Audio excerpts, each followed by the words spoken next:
The alternative Digitalk. Real issues, real talk. Fellow citizens, following the sequence of events, Uganda seems to be at political crossroads.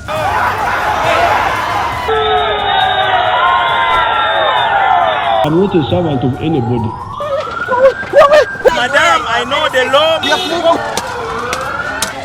As such, Alternative Digital brings you the Interface Show with retired Colonel Dr. Kiza Besuje. Let's keep on the same page on Alternative Digitalk, As he gives you the alternatives on the transition question, rule of law, human rights and freedom, youth inclusion in governance, economic stagnation, as he confirms. I'll be always here Saturday from 10 a.m. in the morning. Be there. Don't miss the live discussion on the Alternative Uganda, Digitalk TV Facebook pages, and the Alternative Uganda YouTube channel.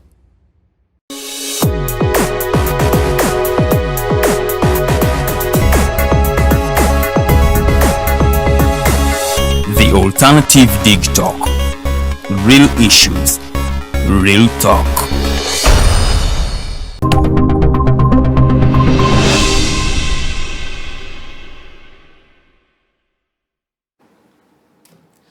Well, a very good evening, our viewers. We thank you for joining us this evening again. It's yet another edition of the Hotline Show. Every Monday we're here, and we do apologize. Last Monday, the Hotline Show wasn't there due to technical issues. But yes, we are glad we are back on air, and we thank you for always being part of the Hotline Show. Well, there's so many things happening across the world, and of course here within our country, Uganda. We all know that the former DP president, Dr. Paul Kawanga Simogireri, has today been laid to rest. And he has been given a state funeral. And of course, yes, internationally, Donald Trump is again at it. Again, for those who follow him on Twitter and on different social media platforms, it seems he's making a very strong comeback on those platforms and, of course, targeting that big seat again in the United States of America. Then for the soccer lovers, those who are much into that, of course, World Cup is going on. As we speak, Senegal and Netherlands, they're also tussling it out. Then later on again, we shall have United States of America facing the Wales. Well, back to the topic of discussion. We all know that in 1986, when Mr. Museveni was going to the bush, after the 1980 elections, there's so many things, especially that Mr. Museveni promised. He had the 10 points program, whereby he talked about democracy as being one of his key points on that propelled him, of course, to go to the bush. There was also security, consolidation of national security organs within the country, then defending and consolidating national independence. That was his number 4 point. And then number 5, it was building an independent, integrated, and self-sustaining economy. And now this is where we have a problem. And this is where our topic for the discussion tonight is going to be centered around. During that time, in 1986, when Mr. Museveni came into power, Uganda's debt was 1,414 million US dollars. And then by June 1997, it had already gone to 3,664 million US dollars. And right now, as we speak, the debt burden for this country, for this mighty country, Uganda, stands at 20.9 billion US dollars. This is extremely high. Well, we need to see how much can Ugandans contribute to narrowing that gap. To remind you, the East African community they set that debt and GDP ratio at 50%. If your GDP and debt burden hits 50%, they give you a red flag like, please, you've borrowed enough. You cannot go beyond that. And as we speak, Uganda's ratio stands at 48.6, slightly below the threshold. Well, in the studios, I am not alone. I have Mr. Kato Tumusiime is an advocate, and we need to share that legal perspective on how we can put the economy right. And then I also have the executive director, the national coordinator for the alternative social movement, and that's Mr. Norman Tumuhimbise. As a movement, we believe they have a lot they can contribute to putting things in order in our country. And for tonight, we want to focus on the economy and how much we can narrow down the debt burden. Of course, later I will also I'm expecting to be joined by one of the NED's officials, that is Mr. Odaka Asuman Marijani, who will be joining us as we proceed. Well, I want to start with Mr. Kato. I think our viewers are eagerly waiting to hear from you, sir. Thank you so much, Mr. Tiff, for inviting me for this show tonight. I am very glad and happy to be here. I'm called Kato Tumusiime. I'm a lawyer and an advocate. Thank you for the invite. Thank you so much. And I also have Bwana Norman Tumuhimbise. I wish to thank you, Chief, and the rest of our viewers, that I rarely come here, and once I'm given such an opportunity, it's a great day for me to share, not because we know more than any other person, but because we are lucky that our views have a platform through which they can go through and reach the people. And I encourage citizens to watch this show, especially the borrowing happy people, the NRM. Maybe we could guide them on how they can pay this debt, and any other information that we might find relevant and worth sharing with them. Well, thank you so much, Bwana Norman Tumuhimbise. Well, like I said earlier on, our debt burden stands at 20.98 billion in US dollars. And that's close to 69.5. That is, if we round it off, it's around 70 trillion in Ugandan shillings. And that means each and every Ugandan, if they choose to support and help their government to overcome that burden, that debt, approximately each Ugandan should pay something like 2 million shillings. Between 1.8 to 2 million shillings. Well, I want to start with Mr. Kato. When there is a lot of borrowing in a country, it brings a lot of legal understanding of the terms and whatever. If you remember some times back, there were those undertones that Entebbe Airport is up for grab, because the Chinese have invested so much in our country. And even in our cabinets, in parliament, because these loans are approved by the parliament, and we have so many legal brains.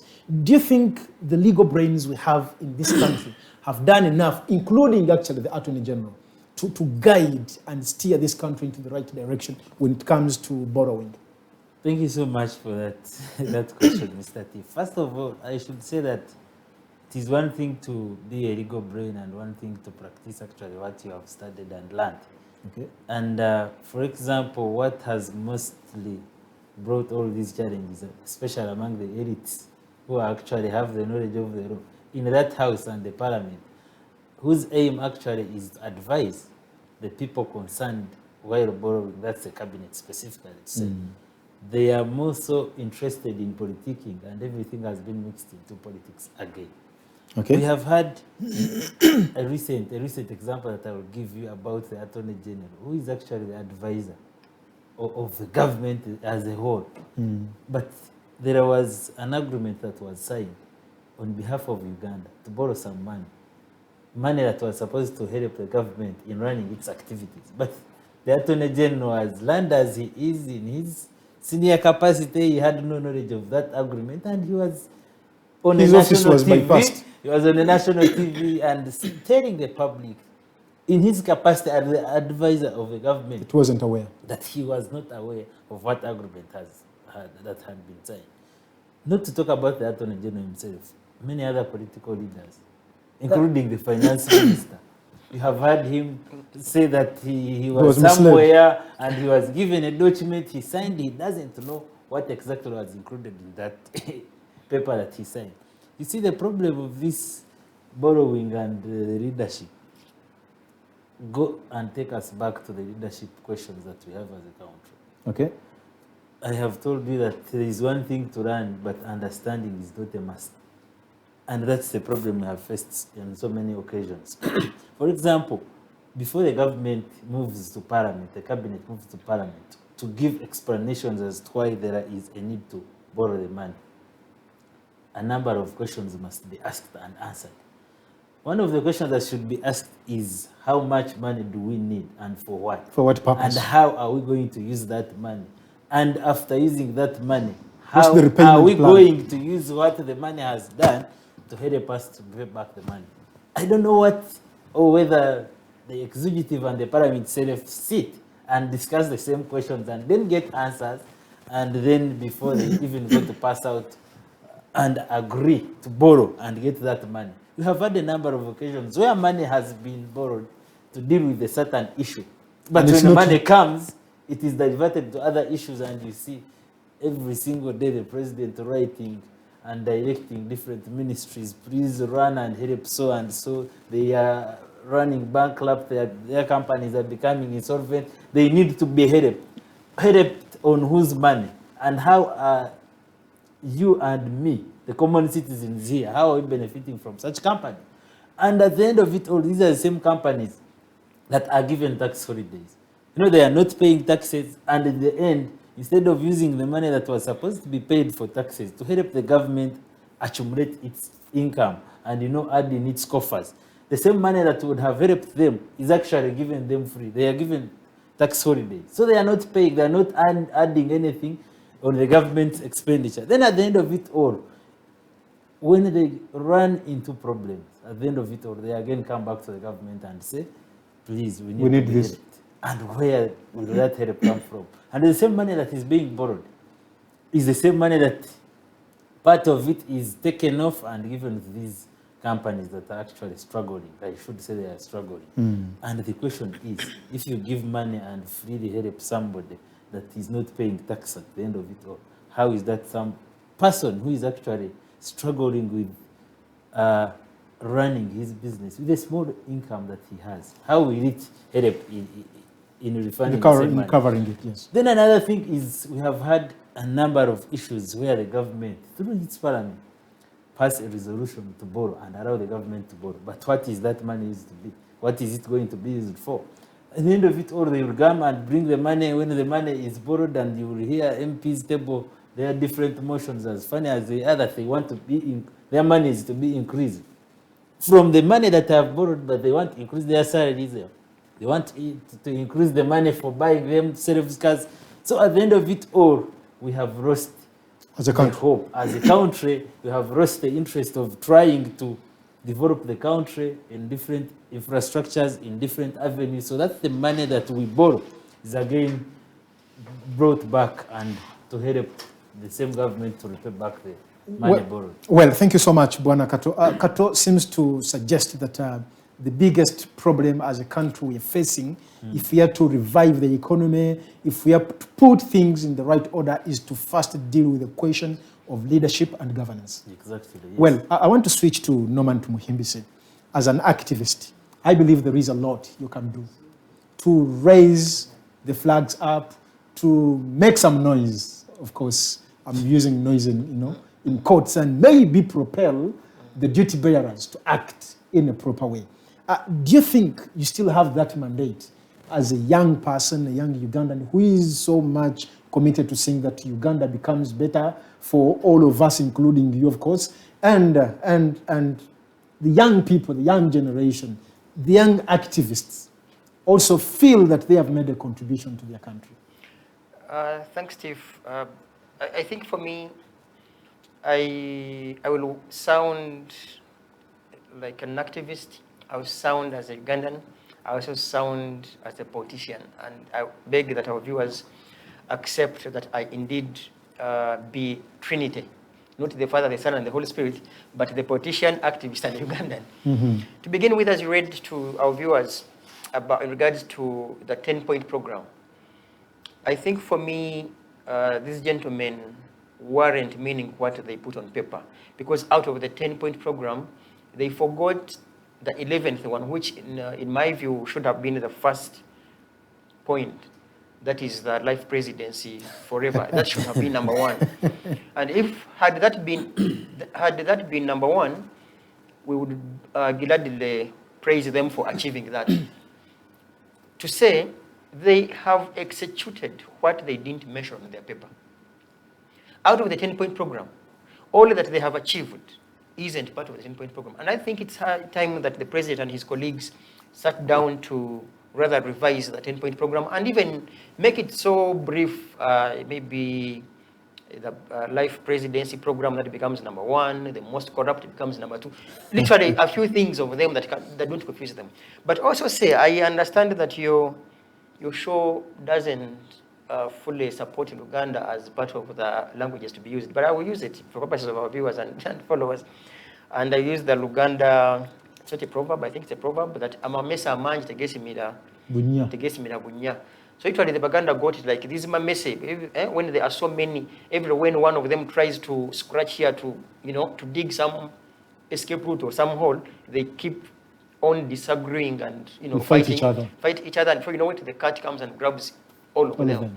So this is how our country is being run. In a government where you have over 100 presidential advisors, you have over 80 plus ministers. You have, if it was a poultry farm, I would say a hatchery of over 530 members of parliament. So for sure, literally the entire government is led by close to 1,000 people. Yeah? Tell me how 1,000 people, amongst whom some bavubi, like the prime minister, brags that in the government here bavubi, you have musicians, comedians. I mean, you have all of them. Not to say that those professions aren't important, but to say that they are misplaced, that their importance is misplaced. You get? Because if you have a comedian in parliament, much as he may be as good as heaven, the comical mind in him is misplaced. You get? When you have a bushman being a president, for some reason, by the if Museveni was a minister of defense, most likely he would have been one of the best performers because he's a trigger happy, he's a fighter, he will come with certain inputs on camouflage uniforms. That's his area of expertise, and we respect him for that. Then you have to have a team of brilliant and honest economists on the table. Which economists will guide you that do A, B, C, and Z and abide by that. One of the few economists I used to believe in, nowadays he licks his lips so seemingly to be satisfied, is the PS for finance and now it's called Ramadan Ngobi. The Ngobi of then and Ngobi of now, if they met in that corridor, I can assure you the Ngobi of now would just run away. Because the other Ngobi would be so mad. Yeah? So to say, a government where you have that real known administrators coming to 1,000 people, which 1,000 people, the minimum out of each 1,000 people takes home, the bare minimum is around 5 million, the bare minimum. Yeah? Let's go back to our parliament. I sometimes don't want to associate myself with that parliament. The bare minimum you would imagine that your MP goes home with is, okay, bare minimum, let's count 25 million, just. As hard cash, salary, allowance, and the rest. Leave alone other benefits. Other incentives, yes. In 1 year, that man has made 1.2 billion. In 5 years, we are in some good. Yeah, it should be in 5 years rather. It's 1.2 billion. Yes. 5 years. So meaning, if you chop with that, in quotes, less important. I don't want to use the word used in this parliament. Less important parliament, and you chop it by say 100 parliamentarians, and you send away the 430, 29, I think. Yes. You will have saved per year. Every head you chop off will have saved 1.2 billion times 1 term. Do you know how much money you'll have saved? Is that practical? It is when you have if you have a reasonable leader. By the way, have ever had a government that did not even have 10 decision makers in this country between 1971 and 1979? And the achievements of those 9 years with the same illiterate, like they call him. Yeah? The achievements of 9 years vis-a-vis the achievements of a group of educated masters by themselves, and his government is one of the most educated governments in this world, in Africa in particular. They have, they have PhD holders. You hear Dr. Ramadan. They have those big titles. They have professors. You hear professor. You hear Kasaijas of this world. You hear the Speaker of Parliament. She's a graduate of law. She's an economist. Mention it. But look at the output vis-a-vis the input. We put in too much and get nothing. You see, when you say that this government or the country is run by close to 1,000 people, with... You know the truth, Steve. Don't just assume you don't know. I know you know. Let's begin. I've told you we have a parliament of 530. That is true. Put them there. That is true. That is it. But my point here, the point I'm trying to make is, when you say that we are run as a country close to 1,000. Actually over. Yes, definitely. Because over 1,000. On that number, I haven't put RDCs, the cows of this world. I haven't put Diso, Giso, Piso, Fiso. Mention them. They gather information up to your family. So there is a Fiso, that's a family intelligence officer. There is a parish intelligence officer. There is a Diso district intelligence officer. There is a Giso Gombora intelligence. No. That's good. The point I'm trying to make here is that out of these 1,000 plus people, what is their influence when it comes to, those hard decisions being taken for this country? Do they really have a stronger influence in decisions being taken?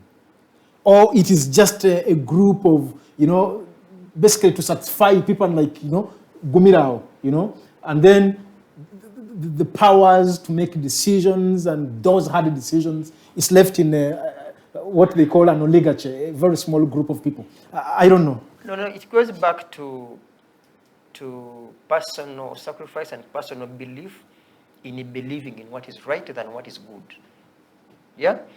When Waswaziri Twawula in 1987 stood up and contested the Museveni and the team's extension of time, he disagreed with them and resigned. He's the first person to resign in Museveni's regime. Omurongo Waswaziri Twawula. He resigned. Dr. Besigye in around 99, that's when he was like, no, I think I'm dealing with non-patriotic people. He went away. Simo Gerere, the late now, delayed and also got out. In 96, considered to contest. There are some people that have been appointed to be ministers or advisors and they turned down the I can't do it. I later have met Honorable Betty Bigombe who said, no, I think I just cannot be ambassador in this regime. It is the same thing that the likes of Ngobi, if they had wanted to remain with their reputation, they should have kept their heads out of the government of Obavubi. You get? So it's not, because if you advise someone who does not take and consume advice, and you keep on advising them and they do not take your advice, and you keep in the same government, then you are as stupid as the person you're advising. So literally, he's the one advising you. Do you know that you have advisors who take close to 3-4 years without meeting the president, whom we presume they should be advising? Again. Well, so, I want to switch to the legal brain here. Bwana Kato, you suggested, in your opinion, that the biggest problem we have as a country still lies in the question of leadership and governance. And he strongly believes in the same, that we have so many people occupying offices, but when you try to evaluate and look at their output, to the country, it's so minute, so minimal. It's barely seen. And the question again I want to pose to you is that what would be the best alternative? Because when we will say we need to address the question of leadership and governance, this is not a one-time event. Yes. What do you think would be the short-term interventions? He suggested that maybe we need to chop off the parliament from 530 or 529, 27 to 100. But if we are to go by that, it is the same parliament that will decide whether they are reduced or they are not. Only if there is a referendum. Okay. So what short-term intervention do you think would maybe bring back the economic order? You see, the first solution to solving a problem is knowing the problem itself. Now we already know that the problem we have big administration, and actually entirely depends on the administration costs that we face as a country. And now when we face the problem of the administration cost, what do we do now? And especially, like he said, the brains that we have, the economists that we have in this government, how many number of advisors that we have, including the people who have served in ministerial positions that are actually of influence. I don't think they have got a chance and time to explain to the nation, and I don't think at one point in time they will have answers to the rest of the population about how they feel actually solve the problem that they identified as early as not today or not 5 years ago. Instead, the problem that we are facing is that most of these leaders that we have themselves, they are looking at satisfying themselves at an individual level. That's why you see even a person who was a minister, for example, in minerals and mineral resources, when they lose in an election, that's automatic. They will not be given the ministerial position, but they will be brought as an advisor in the same ministry. Take an example of Honorable Amelia Chambadi. She had been a minister for trade. When she lost, she became now advisor on trade and industries. You get the problem. To the extent that most of these people, they cannot actually look at the quality of what they are going to produce at the end of it all, the output. They are actually looking at which position am I holding. They want to be driven in UG number plates. They want to enjoy these big vehicles, and they are not actually trying to solve the problem that we have. Look at an example of the number of programs that the government has brought on board to help, people at an individual level, at a family level, out of poverty. And they are bringing the same, almost similar. What changes is the name. And I will give an example, and I don't know whether you will answer or you will not answer, but you will entirely look at the problem that we have is actually self-seekers, people who are self-seekers in the position they hold. I will look at an example of PDM, for example, that is carried, that everybody is making noise about, and as if it is coming to solve the problem that we are facing. Imagine a father, a parent who is home. They don't have supper, what to eat for the night. Their kid is, one of their children is very sick and they need immediate medical attention. The nearby hospital is actually can take him about 5 kilometers from their home. He has no single coin in the pocket. They are going to sleep on an empty stomach, and you're bringing, I don't know how many, 7 million that they are distributing. You give it to that person, and your aim is that you want them to invest it, for example, in agriculture. How do you expect this person to go tomorrow and buy seeds of maize, seeds of beans, and they will throw them in the garden where we are not even sure of, the seasonal changes, the weather conditions that change on a daily basis. We have no plans of irrigation that will sustain the crops to grow, that they can help them in the near future. How do you expect that person to leave their child to die because of the sickness, to leave the mothers spend the night on empty stomachs, and you expect them to go and invest the money in agriculture where they are even not certain? Okay, let me say they have invested in agriculture. What will happen? You have seen in a number of seasons where a kilogram of maize has reached 100 shillings. Imagine somebody actually got a loan, invested in agriculture, they have their produce in how many tons, as you can say, but they are buying his kilo at 100 shillings. Do you expect this person surely to invest in agriculture or to use this money in a way that is developmental so that they can get out of poverty? Because if you want to get the country out of poverty, get the people of the same country out of poverty first. Because they will not be begging the Prime Minister. You have seen her on a number of occasions running in markets, and everybody is making noise, and what they can do is to distribute the envelopes each and every. Nobody is knows to splash. And that's what they want to be praised for. And they really so surely, to solve the problem that we are facing as a country, we need to get people. I don't know if we people to do the job. If we should introduce mandatory education to these people who are actually coming up to take leadership positions, so that they can know the values, take the considerations of the people faster than the person. Well, Kato, Council Kato seems to bring something again onto this discussion. That maybe the quality of education our leaders have is really wanting.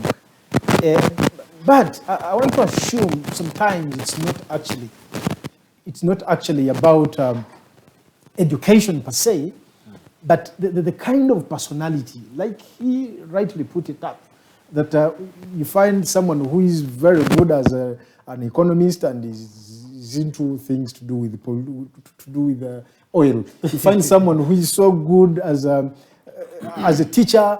As a military man, is given that, transport. That energy of a good teacher is being wasted somewhere. Yes. Someone who would be a very good military officer is into something. And the something really comes to these leadership positions. You find someone who is very, very good, who would be good as a councillor. He's a member of parliament. Someone who would be very, very good as I don't want to mention those positions. Well, yesterday, the president was in northern Uganda. You remember, 1 second, you remember Fajid Mande, such a very wonderful educationist, when he tried to bring some useful reforms in the ministry, in UNEB, you know what happened? Yes. So, now, that's how far we can Well, go I think the problem seems to be much, much bigger. But again, as citizens of this great country, we should never cease to suggest and, give our opinions. You never know, the opinion bearers could pick one or two things and, put things right. Well, Bwana Norman, as an activist, and plus a pool of many other activists, are there some efforts that have been put up? Or you're comfortable with the status quo? Unfortunately, no, because I became uncomfortable the day I was born, because as far as I remember what I was told, when I was pushed, I screamed. That's by default. Everyone screams. No, I mean, but the others who don't know. There is a reason. You get, there is a reason. So that scream didn't end there. It rather continues to be irrigated and grown. But to say, I think for me, it's high time, like Kato said, we have the National Leadership Institute, Chankwanzi. Save for putting on those weird big green uniforms and rolling the RDCs around, and then they come just thumping themselves on how patriotic they have become. So to them, becoming patriotic, they must first roll you in Pidingita. You run like a frog, then like, wow. Yeah, you have become, you get. So that's one of the things that your government is doing. But to say, when you... Why do you attribute it? No, okay. I will give you two also analogies. For instance, I know you have a producer in your control room. So if you got a border rider or someone who's good at brick laying, and you say, guys, you know what? Energy, let him begin producing the show. Would you have the show done? No. You get? So this is the same thing that the president, the person who is meant to preside over this country, has done. Because it's like having now your brother, he's good at brick laying. But because he overpriced for your mother for not having gotten a job, you say, let him come and become a producer. And we are working. So when such politicians who have lost their vacancies, either as MP or otherwise, when they lose and their communities begin to cry, it's like now your brother crying at your mother. He's good, but now where do I put him? We run some TV. Let him come and he will learn from. And you have learned this silly talk of he will learn on the job. Other things. So you bring the likes of this lady who throws out envelopes and the rest, forgetting the basics, because you see there is a big difference between investing and injecting. The NRA/M government has for so long been injecting money, not investing money. Even in education, they inject, they don't invest. Because when you are investing, you need to do some research and say, okay, what do I need to have basic investments? Yeah? So if I am to invest into parish development model, this is how best I should do. Council Kato has told you, even if it were you are yet to sleep hungry. In fact, for me, I have seen my own relatives who call home and say, as in they're about to give us the money, like they're on a queue. Like they Wait said, like for a wait, week, we are just getting wait. this money. Before they leave, they used to get the money from Chotera. Before they leave Chotera, they already sent a mobile money to go and buy that, that beef that has very good fats. Like you know that very good one. Before she leaves Chotera, after getting the money, by the time she gets out of the bank and now goes to Chotera town, 50% of it is gone. Not even 50. over 80. She has bought a sack of rice. She has bought herself a gomez, a very good one, some good kakondo, bizigo, my auntie. You get? What about now this person that is sleeping hungry? So by the time one reaches home, and I was telling you that's about the loan from the bank, which bank would compel you to pay? Yeah? But imagine if such a person behaves that way on a payable loan of a bank. What about what they call Museveni Agabundi? They even You get- think it's a token of appreciation. That's what I told you, that to our citizens, it is an injection. They are injecting money, not investing money. Because before you even give out such monies, you should sit. Okay, we when we were young, we used to hear, not so young, but some good years ago, we had Youth Development Fund. We all remember that amount. And so many other Capital Venture Fund. capital venture. Bonabagagga What have we ventured? Yoga Okay, after fund. injecting in, not investing, after putting all that lots of money, what have we ventured into? That we have now some young group of people making toothpicks. No, man, Not even with I want to ask you this. You seem to be so much grounded onto this. And when you say there is injecting and then investing, I don't want to assume that the so-called leaders manning that project, they're so gullible that they do not know the difference. Is this something being done deliberately, or it is indeed out of their knowledge? I have for so many times told people that there is what we call intentional ignorance. Intentional ignorance is wake up in the morning and you know there is no zebra crossing, yeah, and you know there are vehicles running over speeding on the road, and you close your eyes and How does Nambozo call it? You use a full idiot. So you can choose to be. You see, people confuse. I know you have heard me talk to my colleagues that there are specific classes of people who went to school. There are those who went to pass exams. There are those who went to learn and understand. And there are those also those that choose to be blessed, that when they learn, they do two ways rather. They pass exams and then apply the knowledge they acquire from school into real practice. So all this entire clique of leaders that you have, one, they have considered to promote themselves into, promoting intentional ignorance, and examples. That for me, and I will never forgive whoever told my mother to rear caterpillars in 1990s, that those caterpillars could just bring out silk. I will never forgive that person. And the people were home in Iruengo, clapping like a wav to Bugobye, Murundo Busanya, they go to the Busanya Bufedas and they gave us. I will never forgive such people. So before the Busanya could now grow, they said, now we must promote cotton, cotton clothes. Now with the silk, material was. Before you knew it, the Busanya, the caterpillars were eating every green leaf in Iruengo.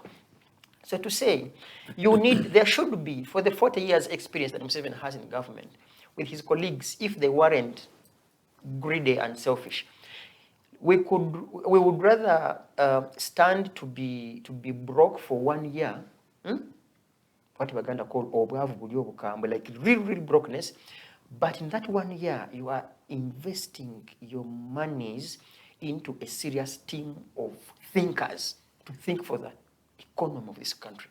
I don't know whether I get the logic. Like what Dr. said, I think it was Dr. Wesley when you hosted him here Saturday, and he was like, it is stupid of some people that someone go to the bank, borrows 1 million, takes the kid to school, studies that one term, comes home, sits. I would rather say to my son and say, look, we're not going to school for this whole year, but I'm going to borrow this amount of money from the bank. We invest it. Then you get. So that by the time you now go to school, you're ready. It's a point of no return. You are sure. You get the point. Yeah. So let this poverty chew us to the bone marrow. You get. For only that. Like even if it means 2 years. So that by the time we invest, we have invested.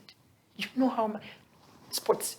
The other time I saw a photo of Namboole Stadium. You can think it's a toilet of Owino Market.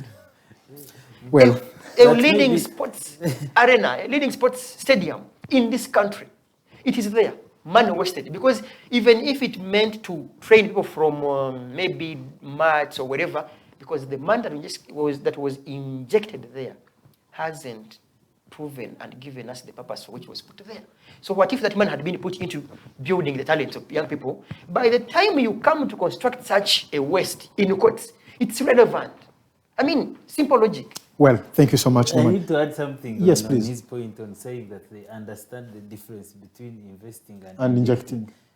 I don't know the experience in your own area, but in my own area, the beneficiaries of the youth fund, the Myoga, I don't know, Bonawagaga, are the councillors, the area councillors, and nobody questions them. And the relatives. They are relatives because they know that during this period, that's when the money will be coming, and this is what they require.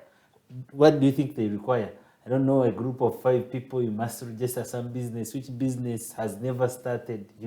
Most of them have no idea about, and then they know when you go to the district, you need to see so, and that's how you can get the money. At the end of it all, they need the kickbacks. You get 10 million, there 3 is there for them, or 5. And because you're broke, even And if because you are broke, even if they ask, give you 1 even million. if you are good to go.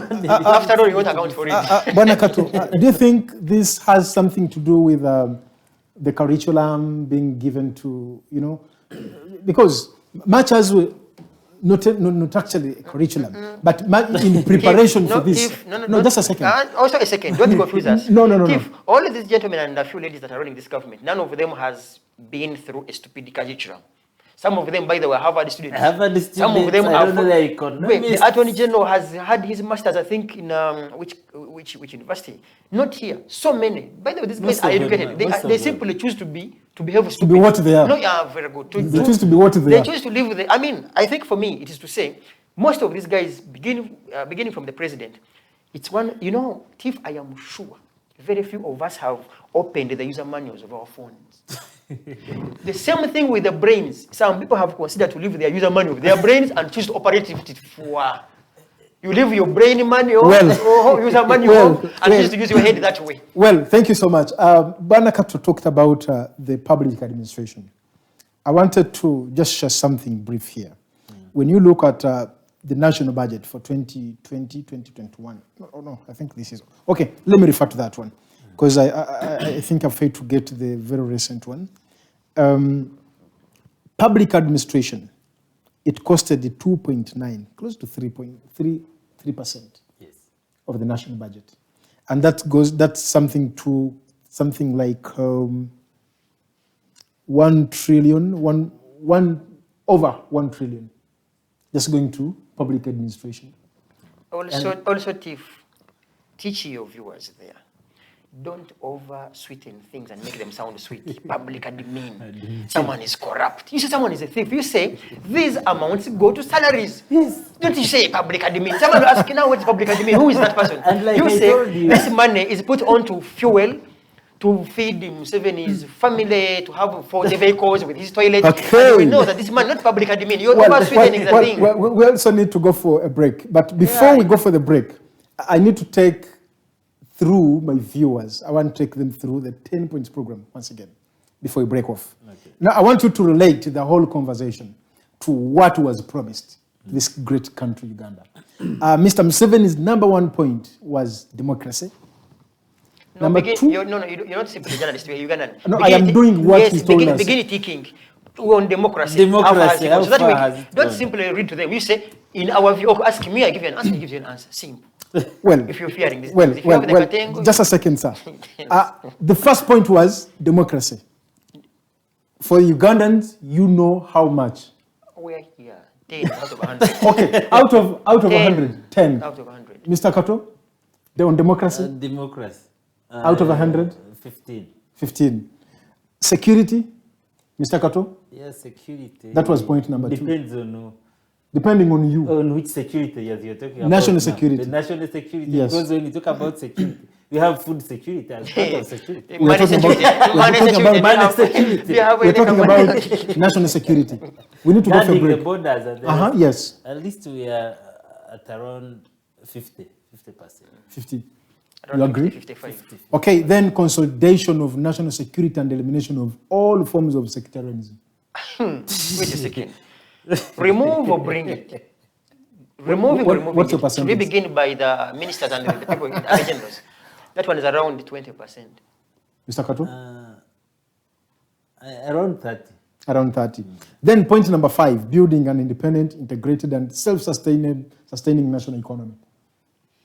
But I've already given you the discussing the background. economy now. Yes, number 6, restoration and improvement of social services and the rehabilitation of the water-ravaged areas. The Wero Triangle, talk about... wait, have you, okay, you may have been busy to watch or follow Naduli's son. You might not have watched. Let me help you understand that he hailed from Wero and so many others. Do you know Wero Triangle? When I was making my research, an insider told me that there were the Mbarara University was supposed to be in Wero, and was swapped and taken to Mbarara. It was for Wero Triangle, but they extended it. Before you know it, the university was stolen, for lack of another word. Redressing... No. Number 7 was elimination of corruption and misuse of power. Yeah, No comment on that. Number 8, redressing errors that have resulted in the dislocation of sections of the population and improvement of others.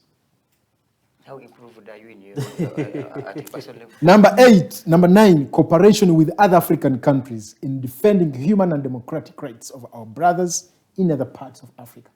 Where he is a beneficiary, he will defend Congo as he steals gold and timber. He will go to Somalia because he's exporting so UPDF. The soldiers that are unemployed. If you want more info, I will tell you how much money Then, is chopped from number every person who's 10, deployed in following an economic strategy of a mixed economy. Yeah, it is mixed. You know why? You will have the same street has restaurants, chapati seller, clothes, clinic. Well, we need to break off. We will be returning shortly after the short break, and of course, the hotline show will continue.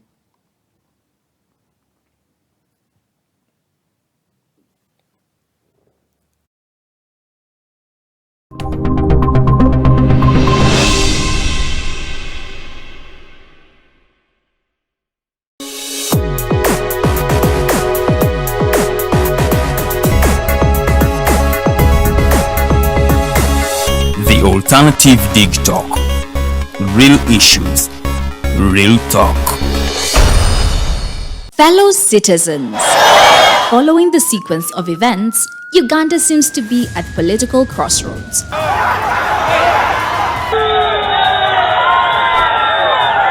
I'm not a servant of anybody. Madam, I know the law.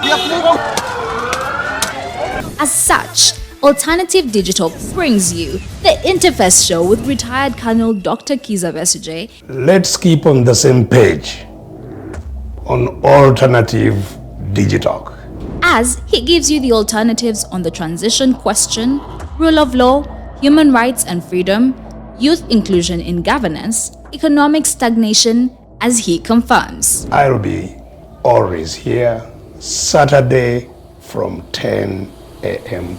in the morning. Be there. Don't miss the live discussion on the Alternative Uganda, Digitalk TV Facebook pages, and the Alternative Uganda YouTube channel.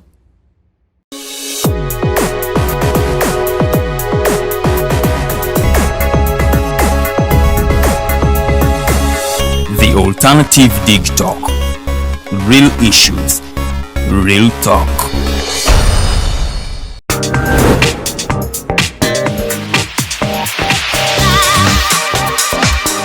Beautiful people, you're welcome to the Snap Talk with your girl Teddy Tenjo every Saturday right from 6 to 7. Naku zino twajirwa flat tummy. Tukyayambalako ku ngoye obutukwata. Wajja ku body shaming. Speak up. Gendo ba confronting. Obagambe ekyo kyemukola si kirungi. Towerabira nti tuli wano ku the Alternative Digitalk. Mukwano gwange gwali topic kiri wandyagadde twogereko. Is it about family? Nga tata wange amanyira nkola n'obuvunanyizibwa nyina bungi. Era agezaako n'anyamba yambako yanda. Naye kumukubira kumubuuzaako. Noga mama we bali kunzaala. Is it outside family? Is it society? Oh, could it be relationships? Come and visit, call me. Simanyanga I miss you bichi. especially ng'embeera y'obudde si nnungi. Naye n'omuntu akwagalira mu season yaba takwagala ze nkubuulira. Just be commenting nga topic yonna gyanjagadde twogereko tujjako tujogera ku The Alternative Digitalk ku share enganzi the Snap Talk.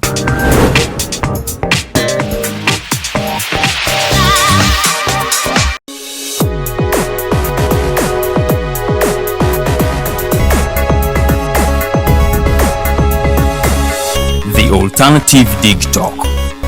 Real issues, real talk.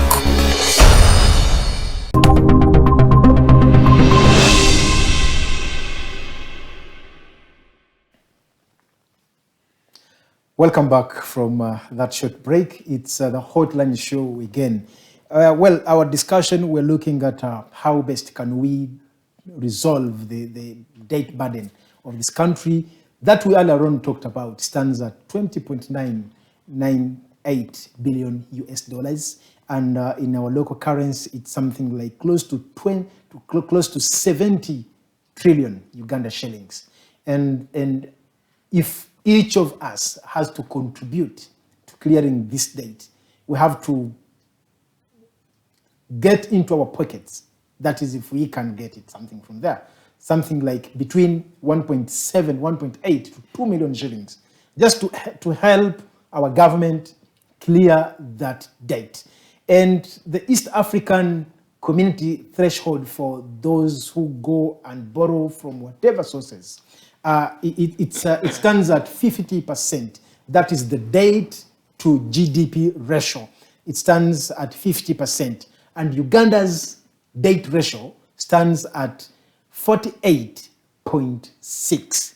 That means we are slightly behind by less than 2% to get, those red flags that please, you've borrowed enough. And so if it's a vehicle, we are like on reserve. We're in reserve time. Yes, and out of the 20.98 billion US dollars, the foreign debt stands at 78.79 trillion. That's in Ugandan shillings. Foreign debt. Foreign debt stands at 78. Okay, we can round it to 79. And then the local stands at 30.6 trillion. Now, these are our own Ugandans who have borrowed. Who have lent. Yeah, those ones, you say most of I know what you want to say. No, it is what is. In fact, the same way you know it. Those are, you say, those are NRM, mafuta mingis of this world that now, by the way, they can't even tell you that so and so.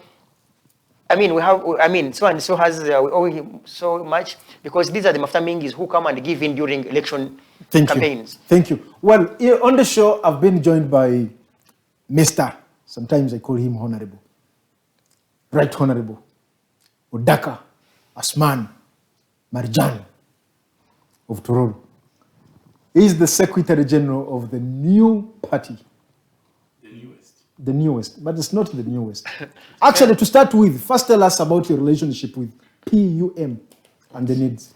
Let's start from there. PUM. First of all, thank you for the invitation.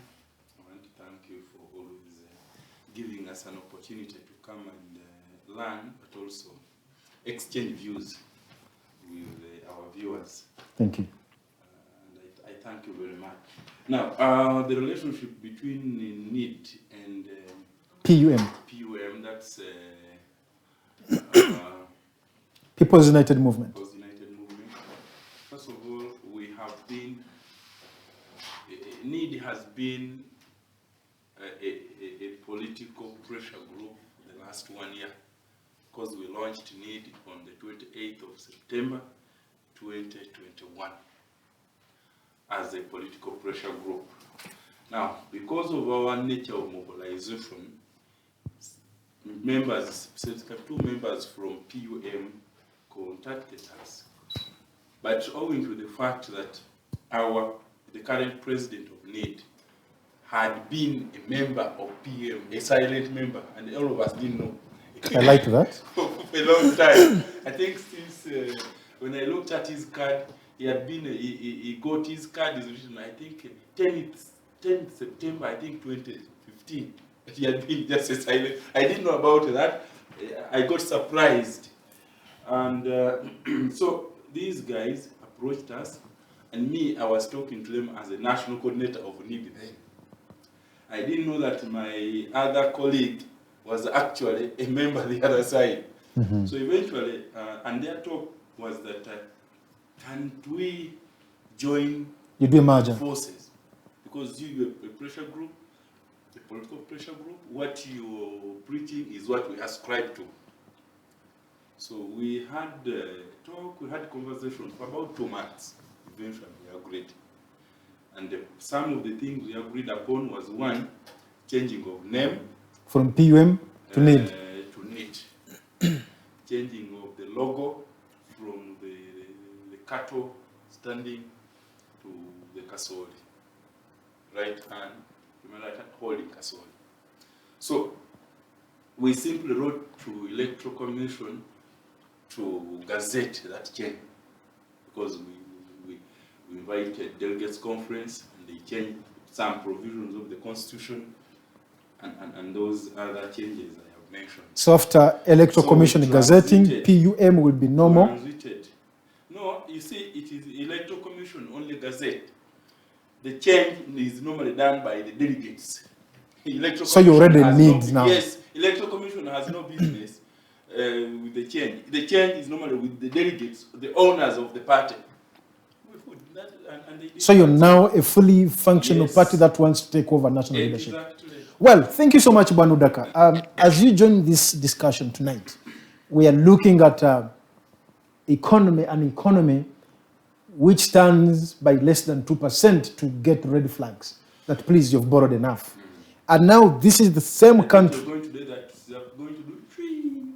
And I think it's doing it way backwards. Now, NED is coming into play to take over leadership, to man of a country which is, I'm trying to look for a polite word. I don't want Norman to give me, because I know he will give me a very strong word. But just say. So you want to take over a country. The fuel gauge is now yellow, now running on what?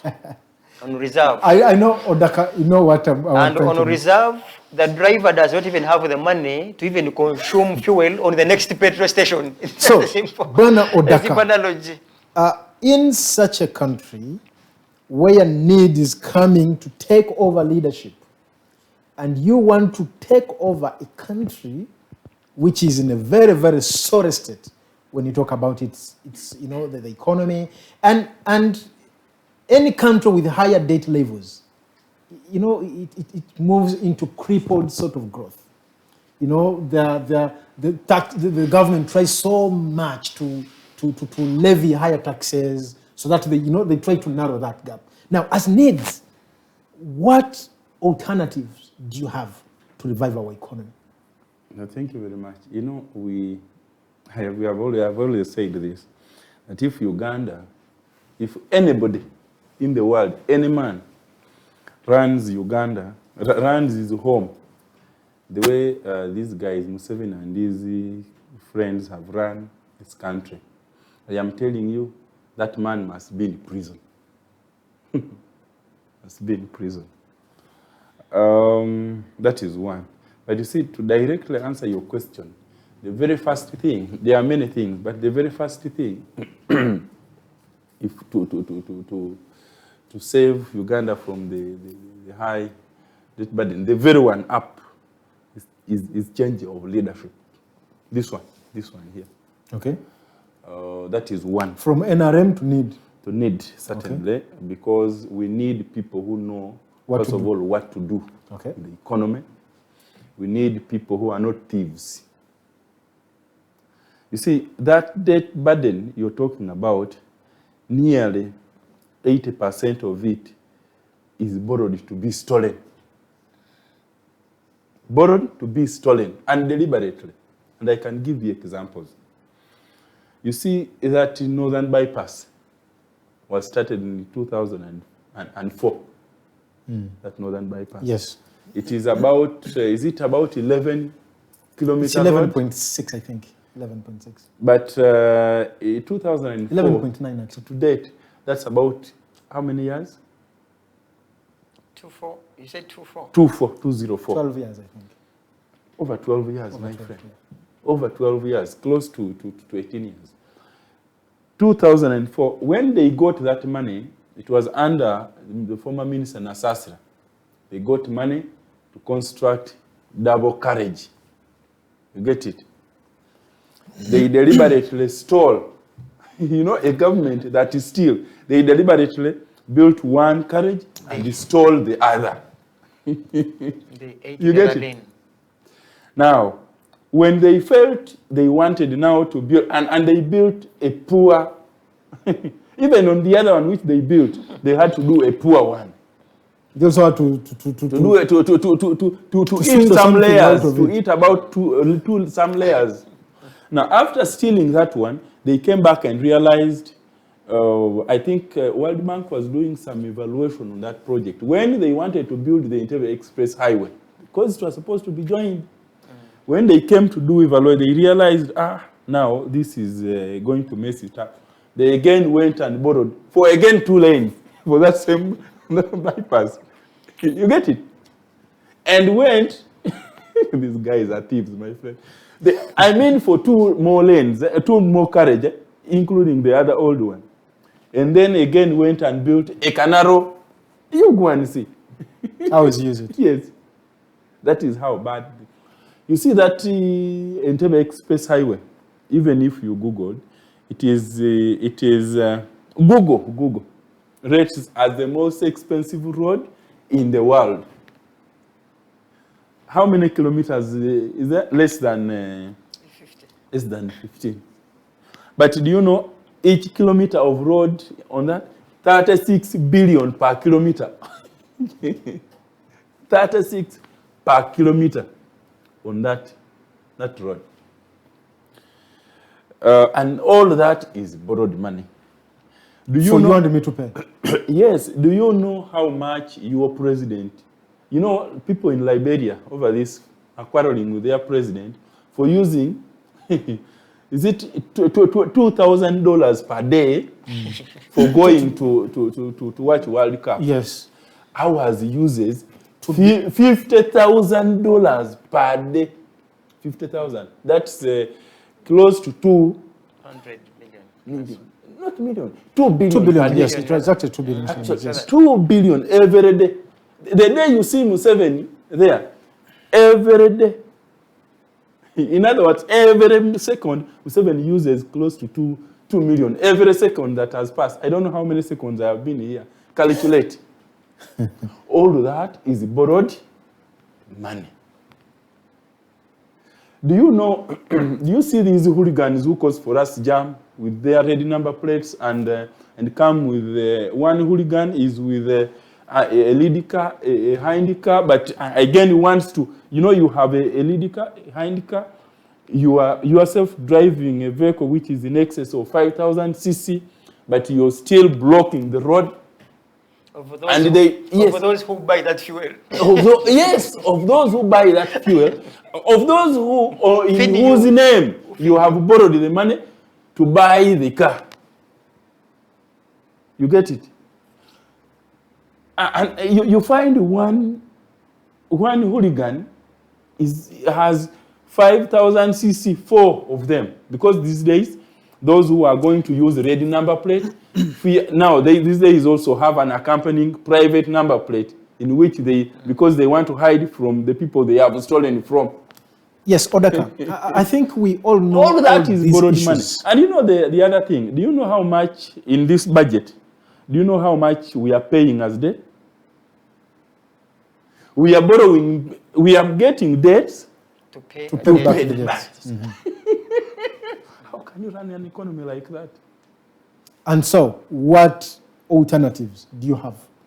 And how are you, if I assume that in the next elections, need, takes over this country, what are the very, very key things to start with? The very first one, I was breaking for you this to show you, first of all, that we know leakage points.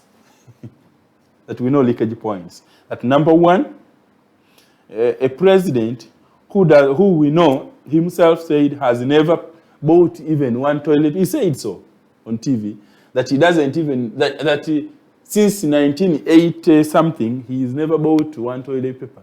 You don't. It's true. He has been in power for all that time. He doesn't go to the shop to buy toilet so papers. it's true. Therefore, he does not have to burden Ugandans with the 2 billion per day. So now, imagine you're saving 2 billion shillings every day from the presidency expenditure. In 12 months, 2 billion. That's how much. So that's the president one alone. thing to start with, we need to save the expenditure of the president. Yes. Do we call it the extravagance? Is it extravagance, yeah. or it's something with the grid? Okay, if you want to use that one. So we slash. Now, just imagine the state cost of the. And if we begin doing mathematics, imagine every financial year of Museveni's time, we have been slashing 20 billion. Okay, let's say 10 years. 2 billion.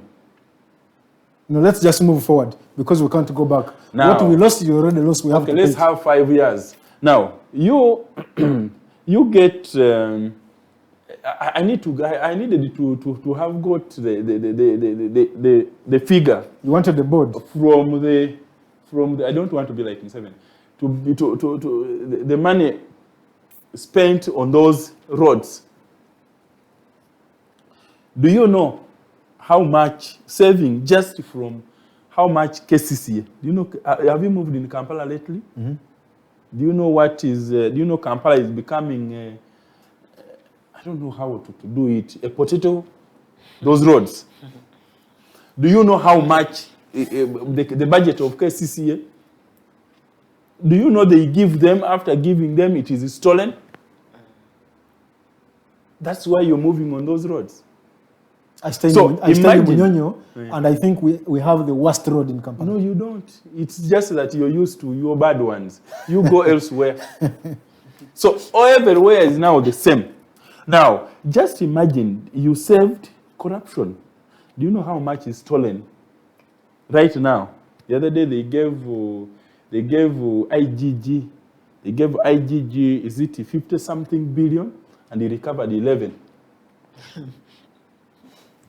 You see? But let's first keep it in that way. It's true. I am looking. You know, the good thing, economics and mathematics don't lie because you speak figures.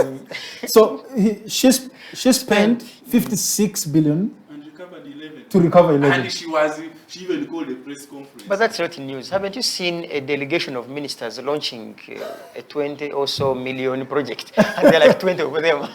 Norman, let me first switch to Norman. I think I love this conversation. Odaka has given us a background. And actually, he called them the leak points, the loose ends in what they intend, just in case they take over power. We'll keep praying for you. Don't forget us when you get into that. Well, as an you have already yes, I have your ministry. Yes, I have. Yes, Bwana Numan, I want to take you so much into that line of activism. Of late, we've seen less coming up from activists, not only the alternative social movement, but even other activism groups that we had in the country. Isn't it time enough for the activists to rise up and say, no, we've had enough of this? I even asked you last time, you're comfortable. I am asking it again. I told you that I have never been comfortable on earth ever since I was born, and you were laughing at my scream after I had been pushed out of my mom's womb, rather. So to say dynamics change, and for some reason I have been in some conferences arguing that it's not true that some people, rather that activism should be seen as purely extreme activism, but also because, when you become active and do activism, then what? Because for some reason, also these activists ought to now cross the line and join active politics and presenting themselves to take positions.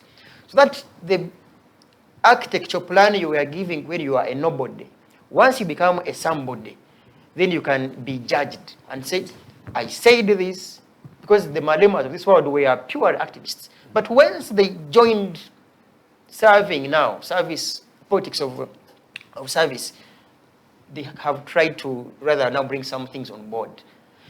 Even the likes of Bishop of South Africa, Desmond Tutu. I mean, being faithful enough without being a bishop and taking on that cause, perhaps wouldn't make him relevant. For some reason, we also encourage people that, okay, street action may not achieve much. That's factual. Can you now say, I would also want to kulamuza, to bargain and say, okay, can I be president? Can I be MP? Can I be ABC and Z? And maybe we can judge you right. Because someone asks you, okay, fine, you have demonstrated and done all sorts of activism, then what? To say, I would rather be here to propose that there are those, like Comrade Odaka said, there are those practical and achievable solutions. Because you see, Tiff, it is on record that the president himself knows that unless he borrows money for which he knows it's going to be stolen, his government will collapse. So he sits with thieves, and thieves advise him, borrow. He borrows. The beauty remains that every thief, we know all these thieves. Yeah. The advantage they have is that we cannot arrest them now. But I can assure you, if this government collapsed today, in less than 1 year, we would even have this money in excess. Because we know them. They are there. They have been in all these scandals. The IGG reports are there. We know all these things. So as long as the government has collapsed and it's not in their favor, don't you know some things that you fear? But once you find them, they have been, like, he took my phone at that time. You get. Even when they invest, do you know how much monies Mobutu's ministers had invested in Belgium, where? You get. I think for me, it is to say that this money is over 80 years because Kanyihamba says he beats Museveni by 2 years. So if Kanyihamba is 83, Museveni is 81.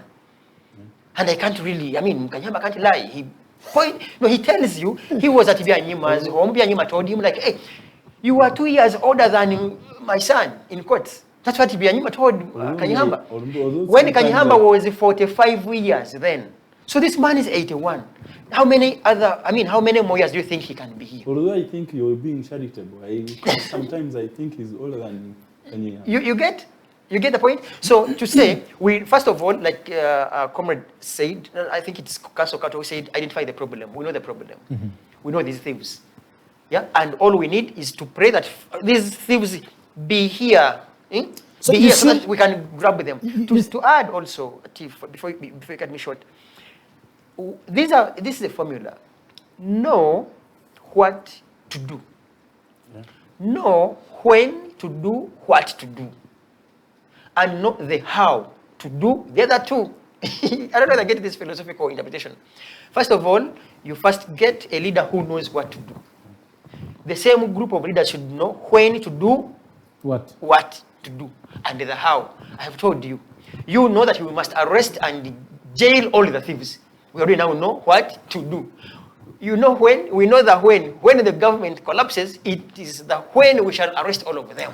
And the how to get our monies that they stole is selling everything and auctioning everything that they took. I was telling my colleagues, if I were to be a leader now, I would give what we call, I would give them 60 days. Those are 2 months. I would open Korolo and say, if you know you took a shilling, bring yourself like a Kato that wants to be milked. You get? I give them 60 days. Amnesty. 60 days. And I bring my brilliant lawyers, everyone, come and say, put it there. We can even have a payment plan. We know, so and so, minister so and so, you took 20 billion. How much time do you think you bring this money? That you guys let me collect. Give me 2 years. No, what gives you 2 years? When you store it in 1 month, you know those thugs sign billions in just 1 day. No man. You seem to a simple formula. You seem to concede that as activists, you've really run short of ideas. Your only prayer has changed to praying for this government to go. Whether it goes when, that's when you'll come up and like, please, you stole this, Kindly bring it back. No, one of the statements we shall not have is a police. One of the statements. All that is in the future tense. We do not but have. You see, no, wait a second, Chief. That is why he who initiated the tenses did not delete the future tense. We have previous, we have past participle, we have present, future continuous, by the way, and then the future tense. To the worst case scenario. But don't make any mistake. Don't have a future continuous on Museveni. It must be a present continuous. So to say, activists are doing their, they are trying. But that is when you also try in hardships. That is when you try in hardships and say, okay, can we change tactics? Because I can assure you, activists out there, they aren't seated. For some, maybe the only issue here becomes that the results you expect haven't come to be realized as they should be. I give you an example of Museveni having started in late 1960s. He became successful in 1986. So for some reason, you give things time. You give things time and do what you can. And definitely, some of the things may not be realized now, and perhaps maybe they'll be realized a day or the following week. Thank you so much. I want to go back to Bwana Odaka. But before, I want to just go through a few comments here. This one says the question of whether all the administrative units are important in decision-making, can I think be answered in the affirmative? To whose merit do they work is a different thing. RDCs are our sub-national presidents, but they don't serve the people. They serve the ruling party. So, yes, they are useful. Our question is to effect whose impact. Then someone says, leave the expenses alone. In October of last year, the IGG published a report that Uganda loses 20 trillion to corruption. That's true. In the financial year 2021, our domestic revenue collection was 21.6 trillion shillings. We lose 20 and we collect 21. Even if you were on a lucky day. even if you are bad at mathematics, you can say that almost all the money we collect in revenue we lose to corruption. In other words, our national budget literally runs on its own debts. In fact, that 1 trillion thief that seems to be saved, it's because it can't be traced. It has been stolen by the most smartest thieves. Well, Mr. Odaka, when Mr. Museveni was coming, he promised heaven on earth. Very good manifesto. And everyone was like, yes. We've seen need in different parts of the country.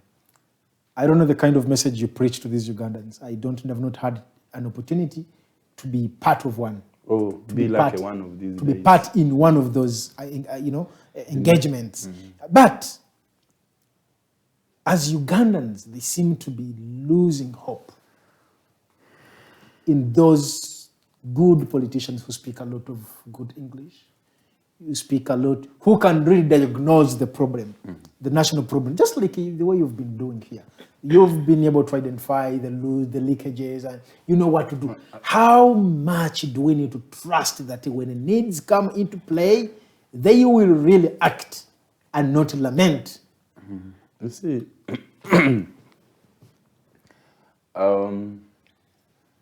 when Magufuli was asking Tanzanians and telling them he is able to solve the issue of a traffic jam in Tanzania in 18 months.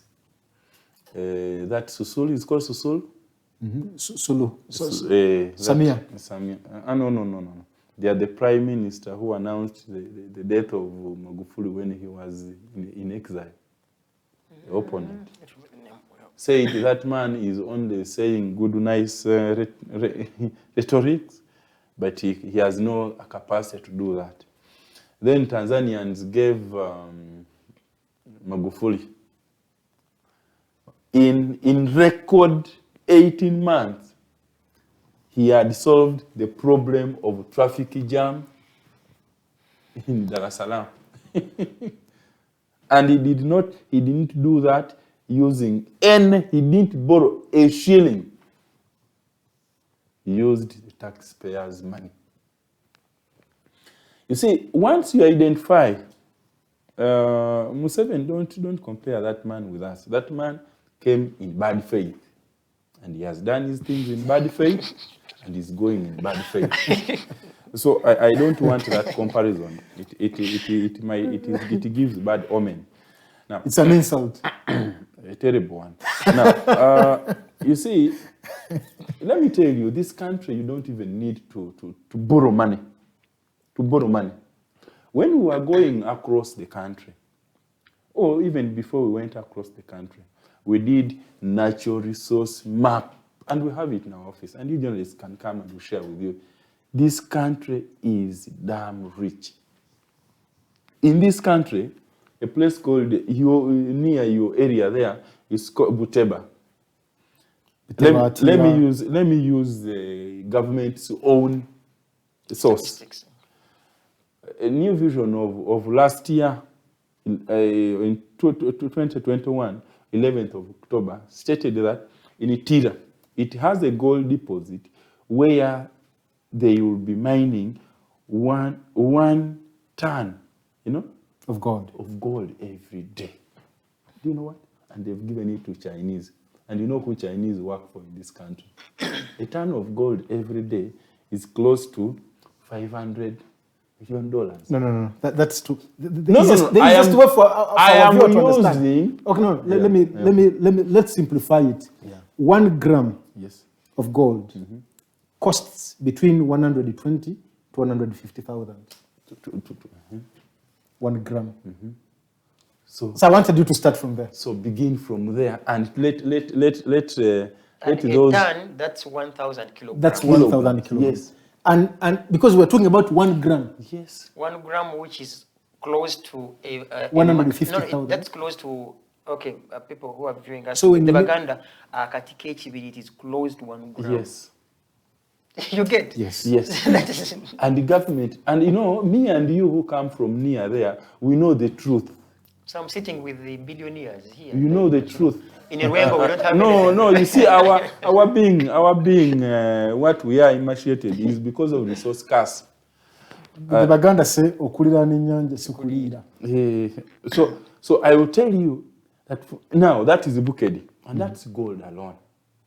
That is gold. At one particular area. And only one gold deposit. In other words, around Itira there, according to government's own record, there is nowhere, even in Congo, that has gold equivalent to what is in Bukedi. But in that same Bukedi, there is no hospital in Bukedi that has an X-ray machine. You get it? And yet that same Bukedi has a Malaba border. 60%, I am giving you how you do solve these things. Malaba border is now 60% of border collection, revenue border collection, comes from Bukedi. That's Malaba and Busia. Malaba border, rather Bukedi, cement only, it has about now five cement factories. But TCI alone, Toro Cement has a turnover of 9 billion every week. But you see, but the entire region is impoverished. Because of that, when you go about, they say about 20 square, is it square kilometer or something?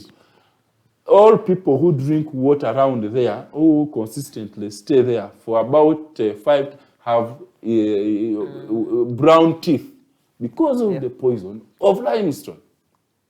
But that same cement does not, there is no known royalty it gives to the people of Bukedi. We know for a fact, every Saturday or something, that's another politics. There is some reward somewhere. People come, take money in bags. Not for the factory. But that I am talking about that's one. But I said we have 5 cement factories. Now, when you go, for example, to let me talk about Toro, because I can tell you all this region because I've been there. You know, tea leaves. Where your president comes from? Tea leaves. No, he comes from Bunyoro. Toro. Okay. Now, in Toro sub-region, there is what they call tea leaves. What they do tea. A kilo of tea in Toro is 700 shillings. 700 shillings. Dried or green? Kilo, whether dry or, but dry, you sell dry. Okay. 700 shillings. Buying that tea leaves 1 kilogram in a Kavera and you go to Mombasa, it is 4,800. But the farmer in Toro is not allowed to connect with the market in Mombasa. It is within the first family that does that business. That does the brokerage? Yes. So in other words, the broker who gets tea from Toro to Mombasa gets profit per kilo of 4,100. You get it? Now, just imagine you only connected a person in Toro, the kind of revenue you would get, the kind of wealthy citizen in Toro you would get. And I can tell you this in Ankole, I can give you the different example in Uganda here. Let me tell you in Uganda, and I keep laughing in Uganda. When these guys arrived in town, they found Uganda very rich with their coffee. They told them, then they brought for them vanilla. When vanilla was about to mature there, he told my vanilla came from a kilo 220,000 to 6,000. Uganda lost whatever. They told them, you plant moringa. You get it? Those guys planted moringa. You know how long moringa takes. When moringa was about to mature, moringa lost whatever. They said, they made them. No, I am not lying. For purposes of this show, I will not forgive whoever brought that idea of Busanyi. My mother, we were running every day looking after Busanyi in Uwemu when I was a kid. So you get it. I'm saying where you have. They told people Busanyi. I am telling you, people reign with Busanyi. I'm here. I'm here. When Busanyi was about there, they told him, go back. Muje tubayigirize misomejo kurunda obumyo. Can you imagine? Can you imagine? Odaka. Obumyo, I am still giving you a list. Okay, let me end there. No, it's okay. That is how terrible. It's just a continuation. No, Tiff, because I've been here prior to him. Yes. He can still share my minutes. Because, I mean, literally, we are not here to argue. We are here to provide. Yes. My question, Odaka, is this programmed deliberately? Yes. You think if you are not programmed, you can do that? Tell me, amongst the family members and friends of the old man who has kurunda Busanyi. Can you take your Busanyi in Nyabushozi? Can you take your Katadra in Nyabushozi? Yes. You know what? Give your Kato. Now we have Busanyi to produce silk. Will you? Mm-hmm. Yes. So I am giving you that one. It is deliberate that for you focus. You are running here and so on and so forth, and then for them they are they are killing all the productive sectors of the economy, leaving the only source of wealth in this country as State House, where he can, if you speak well, he will give you. He can therefore make his own tycoon, or this make you, if that English is okay. He knows that if he wants a tycoon there, he wants for political expediency only. He makes and breaks. Not to grow the economy, for political expediency. So that he and his family are the only. When you go to Ankole, let me give you a story in Ankole. Because, we have been doing all these things. And I keep telling people here, if there is any region that Mr. Museveni has made suffer is Ankole. Ankole there, first of all, originally Ankole didn't have as much land. So that's why the issue of degazetting the park came up, which was implemented by Honorable Pulkol. Mm-hmm. Now, when they degazetted the park, they first of all gave the land to themselves. in that process. People have plots and chunks of land within theme parks. Do you know? Now, when after giving themselves part of it, they then went to where they had left the animals. They went and poisoned or killed, I don't know what it means, the predator animals. That's why when you pass there, you will see zebras feeding with the cattle. Where did the lions go? And leopards. Where? Now, when then they started their milk, cartels started taking charge of milk. Yeah. Now, Ankole was finished that way.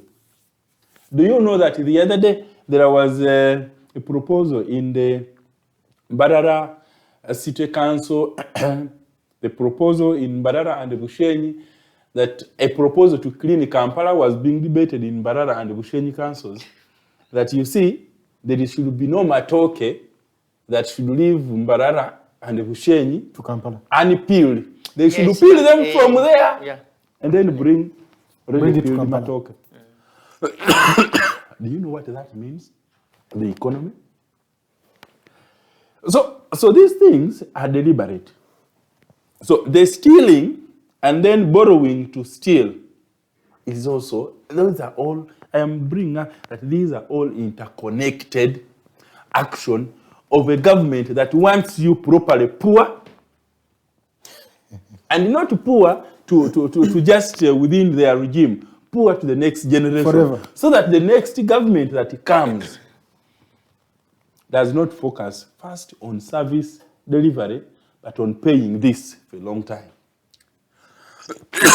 I will tell you for a fact that you see, even them now, do you know part of the reason this inflation we have today, although it is true that it has some external contributors, and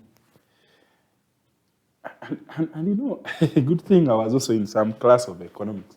You know, how do you begin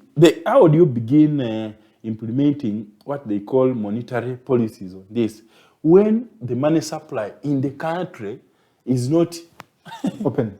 No, not open. Is low, because monetary policies and fiscal are to reduce the money in circulation. Yes. But there is no money. You're still implementing the fiscal policies. And yet, I will tell you that these guys, you see, ever since they passed their anti-laundry act, the issue, the money, taking money and the huge money, they tied themselves in these guys. So a lot of banking money and withdrawing a lot of it became difficult. What they do now in those, many of those, and that's why Ugandans, and they think we don't know, in those big mansions, one builds a safe or a what, where they now pack money like you see you pack blocks. Now that's why money, even in the banks, is not there. Let me ask you. They're trying to go for, you know, to turn the country. They keep money in their own houses. No. They're trying to, they always tell us they want to have a cashless economy.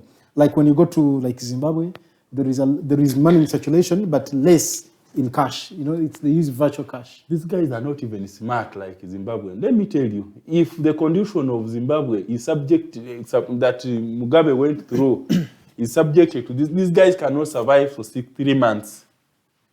If the same economic conditions are subjected to these guys do not have stability to survive for 3 months like this economy. Let me tell you, the other thing about these guys and the issue of borrowing. Odaka, I need more of what you intend to do. What plans do you have for this country? You know what? For me, he made my work easy. That once you know what to do, once you can be able to, because, okay, let me mention them. Okay, respond to this. How good is your faith as need? Someone, yes. That's the comment that how came. Good is? Seven came in bad faith, I think. Yes, so how good is your faith as need? Our faith has been, you know, our presidential candidate, or our president, sorry, when he was going round during campaigns, he told the people, I know these are your problems. Whether I fail or I don't fail, I will come back to you. and tell you these things. Because let me not tell you now, or let's not begin doing now, you think that because I want your votes now. He is the only former presidential candidate that has gone back after we have gone to every district of Uganda, and some places, I will tell you, okay, let me say this, that in some places like this, we're already doing some restocking, where Museveni went and lied to them. And then he told them, lied to them that he was giving restocking. That was this year, I think, when he went and launched it at Soroti University. When they went there, the people who received the cows have never been in Teso.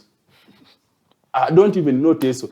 Now, Tesos are saying who received the cows. Going to those who are giving out the cows were true given, but they don't know the names.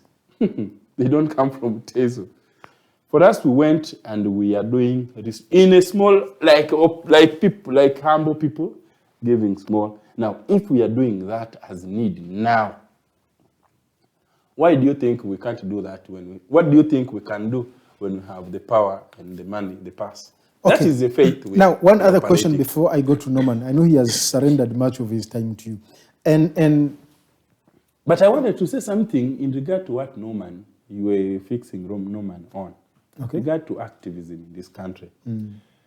You people in the media, stop piling everything to activists. I was an activist. And also, I was an activist, and therefore activism is not a profession. Don't think that you become somebody must can be an activist forever. You see, there are those who become students of Makerere forever. He's hanging around Makerere there. And that's why you change position. I am happy with Norman. We were in activism together. Of course, now I got the road of need. He has got me of a social movement. That's what is there. And now for you people who want to call us activists forever, we are now governments in waiting. Well, Odaka, thank you so much. For our viewers, we really thank you for being part of the discussion. We are moving close to the end, but before Norman comes in, I want to pose this question to Odaka again. Need, you've been able to move region to region, you've been to districts, now you're talking of restocking. Whose resources are you using to do this? Restocking, it's not something easy. Yeah. You see, it goes with lots of resources. The first resource, and this is what the capitalistic part of Museveni, the disadvantage he imposed on Uganda, and said, whatever the Ugandan, that to begin anything, you must have some pile of money somewhere. For us, the restocking we are doing in Teso is simply organizing our members within themselves. Organize them, pull some resources together and say, this month we are giving the other one. This month we are giving within themselves. Self-sustainability. Yes. Members of need, 10 of them per every parish, and they contribute a specific amount of money and say, this month we are giving this one, this one. And I'm telling you, it is working. Now, without a coin from the organization, but the members are doing the work. So you only need people who know what to do. Okay, now, Mr. Odaka, the last one before I go again. We've seen a number of programs come through. Earlier on, we talked about this. We've had Bonaba Gagawari, we've had Youth Capital Venture Fund, we've had many of them, And what do you think is failing these projects? Let me tell you, that there is one of those policies here. When I was doing economics, this former advisor, Minister of Finance, was my lecturer at Makere, teaching me political economy. And he told me, he was telling us how the policies, Ugandan policies, are one of the best And me, I made it. I said no. I told him, Dr. Mumuza. I told Dr. Mumuza, no, you're lying. He told me, I write policies. I told him now. I thought policies, the goodness of a policy must be seen from the time of conception to the time of how, actually the implementation, because that's the end point. That's where you see. He said, no, it's good. He told me, you see, this there's a policy, I think, NADS or something. Then he said, page 77, they had even forgotten to rub off public of Uganda. But it is a policy in Rwanda. Then he said, but those guys have implemented that thing very well. Yeah. And the thing has worked. Now, once he told me that, my conclusion, therefore, that's Dr. Mum. I told him now, that means none of these policies are actually brought to succeed. They are intentionally brought to fail. Thank you so much. Norman, this is the last. I know you've been enjoying this man because you've had to give him some of your time. What short-term remedies can we offer to this country? The short-term remedies, this is 2022. To those who believe in an electoral process, they have full, if I may use the word full, complete. 3 years? No. 2 years? They should be 2 years, complete. These 2 years should be spent into organization, mobilization, civic education. Yeah? But in the meantime, civic education should have begun as early as yesterday. Because if you ask a question on who funds need to support people, and he has educated you and all of us that, look, in the ignorance of so many people, those years, in my language they call it okhereka. Someone would give you a she-goat and tells you, if you need a, unlike him or her, she tells you, Jirunde, yeah, graze this small goat. Once it produces, the baby goat is yours. Akadako kange. You get? In the ignorance that they had. But nowadays, if we have some bit of civic education like they are doing and others, that can be some bit of short-term remedy. So in the meantime, as you do short-term remedy, these people you have restored from 0.0 to at least 1.5 points. They will find no reason for which these thugs should come and begin giving them those tall T-shirts. Your last word, and we don't know. Well, the last word is to have faith. As far as I have received the communication, I don't want to sound like a prophet. Dictators literally don't exceed, if they go beyond, they don't exceed 42 years in government. Read about them, they rarely. It could be by God's grace, that gentleman will one night sleep, it's going to be a Friday. They will declare him dead for purposes of avoiding people to throw themselves on the streets because they know weekends are less populated. No, mark my words, today is... you get. So things happen. Literally, he may go earlier than us, even when we know we definitely, it's one way. You get, we shall all go. But the issue here is when you have gone, what happens? Are you celebrated the way Honorable Semo Gedede has been celebrated? That even your gunshots, you had to first engage a meeting and say, please, let us just please. You know what that means? Live in harmony, be humble. Look at all these, look at those photos of these gentlemen when they came in power, 86. Should I mention some names? Look at Otafide. No, this is being honest. Look at Otafide. Remember Saleh, how he used to be very slender like a TV antenna.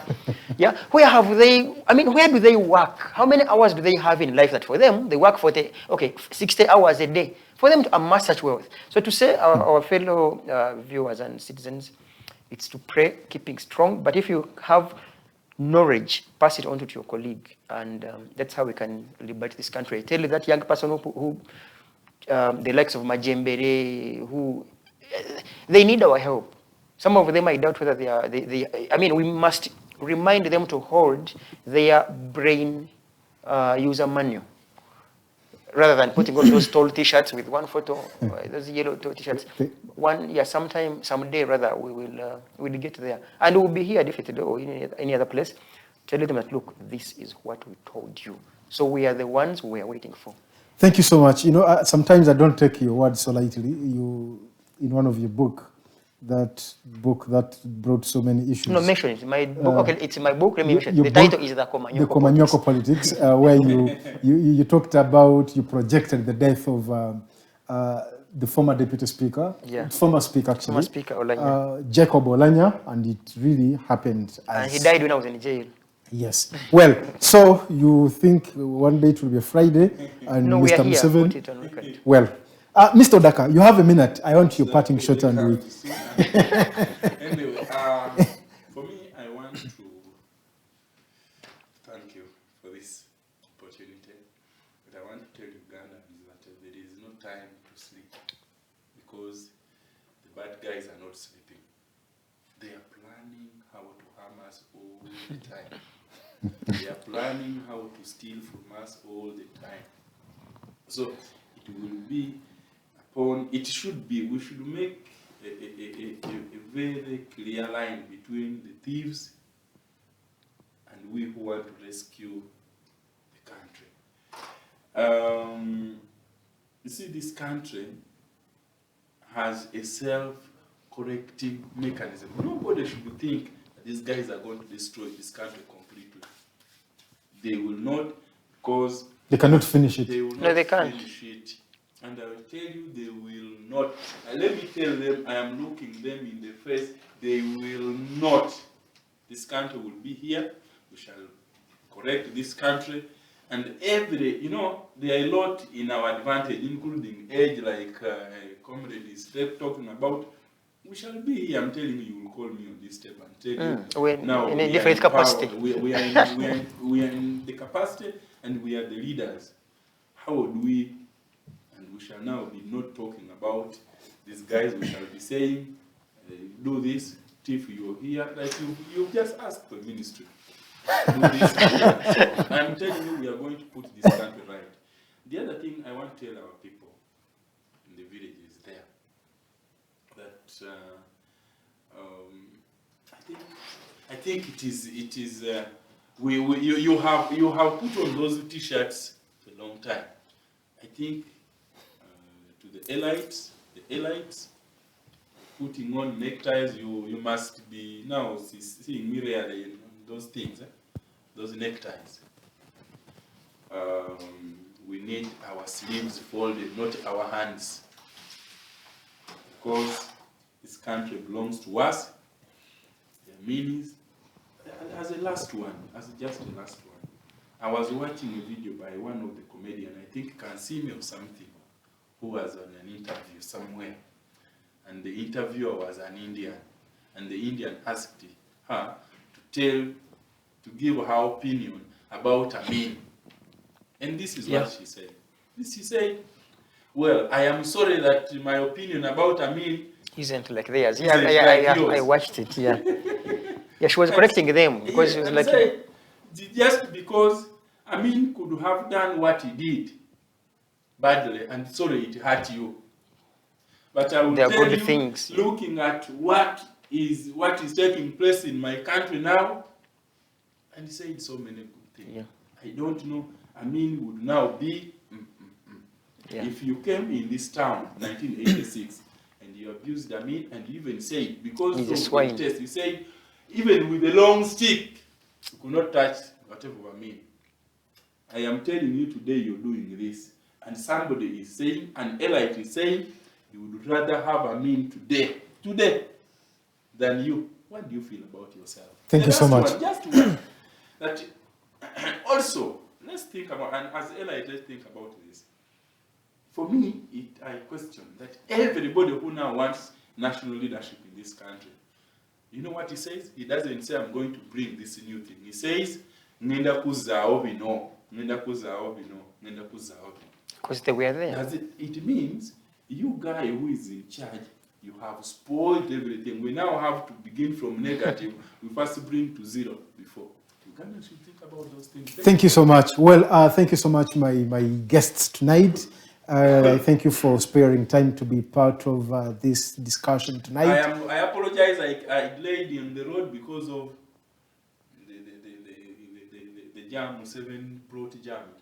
And you also didn't plan that Museveni's jam is there, No, so you didn't plan I left office at 4. Imagine from Bugorobi at 4 to here. Well, your apologies accepted. Well, for our viewers, we thank you for being part of this show, and this brings us to the end of tonight's edition of the Hotline Show. My name is Abdul Latif. Until next week again, have a good night.